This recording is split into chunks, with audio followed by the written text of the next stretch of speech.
When a star explodes in a distant galaxy, we don't hear it, we don't see it, we don't feel it for thousands and thousands of years. I mean, the great distance of a star means that its brilliance of the explosion travels at the speed of light over 180,000 miles per second, and it still takes generations for us to experience the brilliance, even with our most powerful telescopes. Only when the light finally reaches us can we acknowledge the star's explosive beauty. And without that continuity of light tirelessly, steadily traveling for millennia, we might never know that that star existed at all. So I was thinking as we wrap up our time together, that communities of faith, this community of faith, must be able to produce light with the same intensity and tenacity and brilliance of that distant star. Light that can be trusted to stay true to its trajectory, that the image it conveys is a vital, vibrant, and distortion-free representation of the original community of faith. Not this original community of faith, I mean the Jesus original community of faith. Benjamin Franklin is known for a lot of quotes, but one of his least known, but I think one of his most important political insights is the following. He said, "America's destiny is not power, but light." Now, Franklin's fixation was on the body politic, but I think this quote is more applicable to the body of Christ. The church's destiny is not power, but light. To be a community of light, it's time for the church to trade in its striving after power and its standing in the light of God. So to keep this idea before us, over the next couple of weeks, we're going to explore the vows that are shared at baptism. Because we're going to be talking about, over the next couple of weeks, how we nurture the next generation of Christians in our midst and in our community. But we're going to take a little different approach to this. We're going to approach it from a little bit different angle. We have in the past looked at the vows that are taken by participants, either as adults or parents of small children. We look at the vows that they take at baptism. But over the next few weeks, we're going to look at the vows that we as a congregation take every time we have a baptism. Every time you're asked, will you nurture one another in the Christian faith and life and include these persons now before you in your care? Now, I know that we project them. I know that we have the words in a book, and I know that we say them and we don't often realize what it is that we're saying. But this is what you say. Listen carefully. This is what you promise with God's help. We will proclaim the good news and live according to the example of Christ. We will surround these persons with a community of love and forgiveness, that they may grow in their trust of God and be found faithful in their service to others. We will pray for them, that they may be true disciples who walk in the way that leads to life.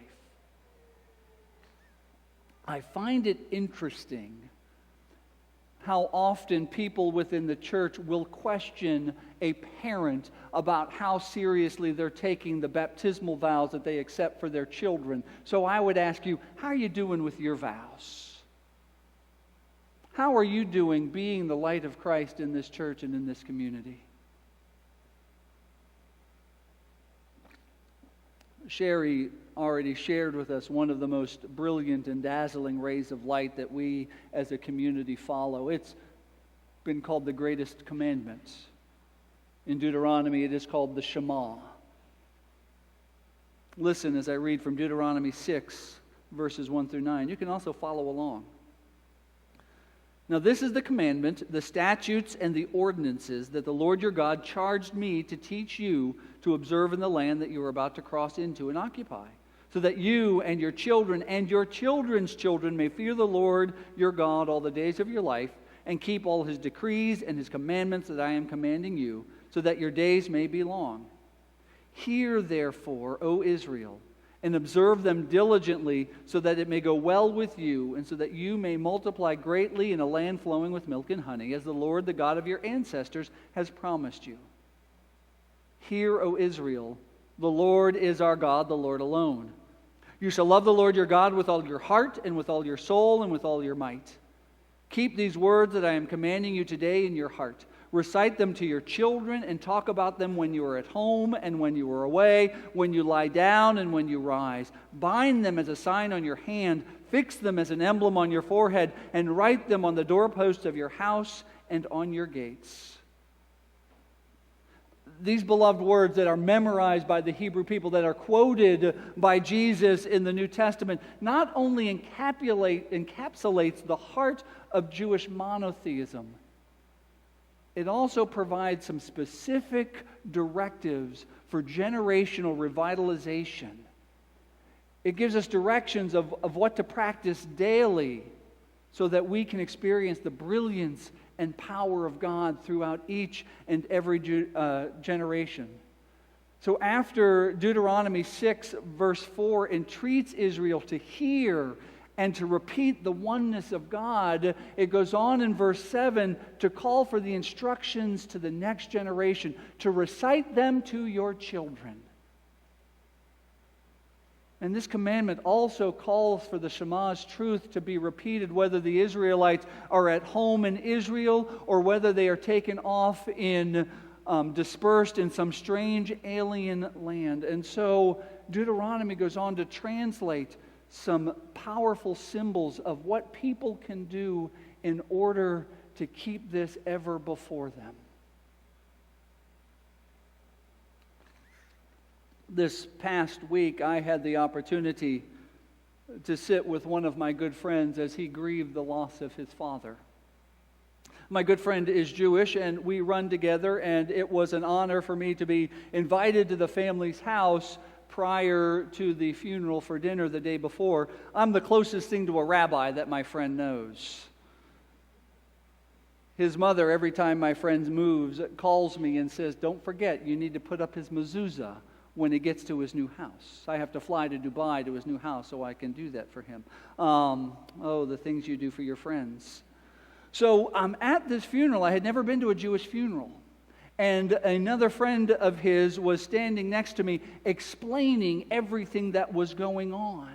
And I would say, "Well, why do you do that?" And he would just repeat, "Tradition."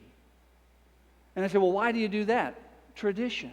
"Oh, why do you do that?" "Tradition." After a while, I said, "Do you know the answer, or are you just repeating tradition to me?" He goes, "No, that's the answer.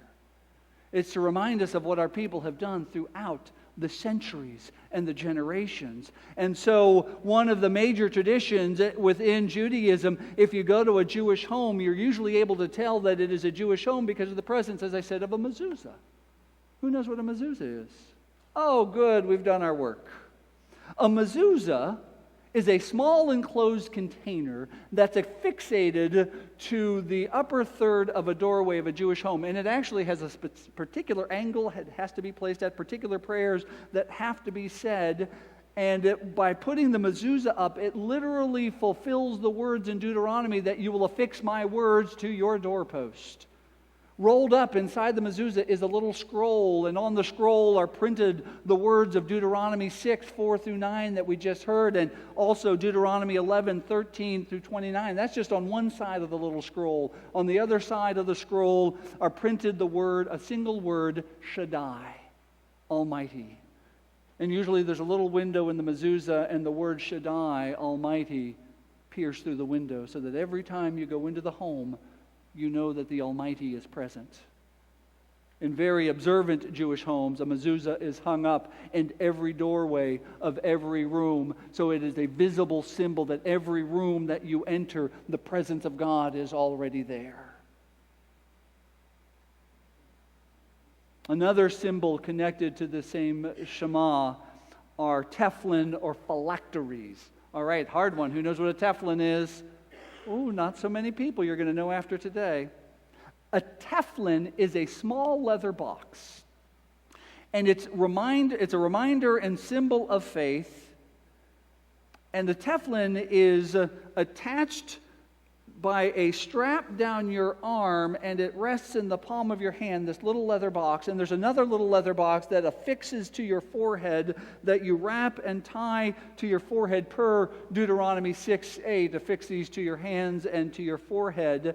The one that's bound to your arm is called a tefillin shel yad. The one that's bound to your forehead is a tefillin shel rosen. And in these little boxes contain the scriptural passages of why you're supposed to wear a tefillin on your hand and on your forehead. And they're worn every day while the morning service is being prayed. Again, these are visible symbols to remind people to pass this word on from generation to generation. Abraham Isaac Cook, who was the first chief rabbi of modern Israel, emphasized the divine spark present in each and every person. And he believed that through proper care and nurture, that spark could be fanned into a bright light of spiritual power. And he believed that observing the commandments, observing the ceremonies and the symbols associated with them was the primary aid in bringing that light to bear on the next generation. Because believe me, this is what happens. If you see somebody walking around with a box tied to their hand or a box tied to their forehead, you're bound to ask them, why? Tradition.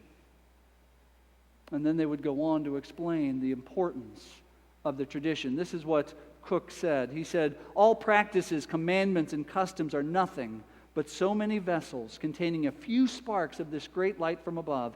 And in proportion to the spiritual power inherent in these vessels, their purity and fitness in thought, and their exactitude in expression, the light concealed in them grows and expands.